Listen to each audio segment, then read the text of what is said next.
తెలంగాణ ముఖ్యమంత్రి గారు నాకు ఒక 1000 కోట్లు ఆఫర్ చేశారంట. ఎత్తుకుంటా ఉన్నా నా 1000 కోట్లు ఎక్కడున్నాయని. పవన్ కళ్యాణ్కి 1000 కోట్లు ఏం కారణం 10,000 కోట్లు ఆఫర్ చేస్తుండాల్సింది బాగుండేది కదా, వినడానికి కూడా బాగుండేది. నిజంగా 1000 కోట్లు 10,000 కోట్లు తోటి మిమ్మల్ని డబ్బు పెట్టి కొనగలనా? మూర్ఖులు ఏం మాట్లాడతారు? డబ్బులతో రాగలరా? మీ గుండెల స్థానం సంపాదించగలనా? భావంతో కదా నేను మీకు ఏకమవుతాను. డబ్బులతోటి 1000 కోట్లు ఇచ్చారు, అంతకుముందు ప్యాకేజీలు తీసుకున్నారు. నేను చూపించాను ప్యాకేజీని. అదేదో ఫారెన్ విదేశీ బ్రాండ్ కాదు, అదేదో విదేశీ బ్రాండ్ అనుకున్నా నేను వేసుకున్న చెప్పులు కాదు. తెనాల్లో ఉంటారు మా వెంకటేశ్వరరావు గారు అని చెప్పి, ఆయన చేతి స్వయంగా చేసిన చెప్పులే.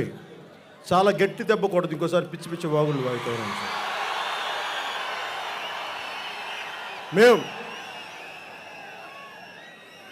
డబ్బులకి ఆశపడను, నేను డబ్బులకి ఆశపడే వ్యక్తిని కాదు. నేను అవసరమైతే డబ్బు సంపాదించి ఇచ్చేవాడిని తప్ప డబ్బులకి ఆశపడేవాడిని కాదు. నాకు అలాంటి డబ్బు అవసరం లేదు. నేను మీకు చెప్తున్నాను ఈ రోజున, నేను ధైర్యంగా చెప్తున్నాను మీకు ఈ రోజున. ఇప్పుడు చేస్తున్న సినిమా నేను 20 రోజులు చేస్తున్నాను, 22 రోజులు. నేను తీసుకునే డబ్బు ఆ సినిమాకి రోజుకి 2 కోట్లు, అంటే దాదాపు 45 కోట్లు తీసుకుంటాను 20 రోజుల్లో, 25 రోజుల్లో పనిచేస్తే. అంటే ప్రతి సినిమాకి అంత ఇచ్చేస్తాను నేను చెప్పను, కానీ నా యావరేజ్ స్థాయి అది. అది మీరిచ్చిన స్థాయి, మీరు గుండెల్లో పెట్టుకున్న స్థాయి అది. డబ్బులు అవసరం ఏమున్నాయి నాకు?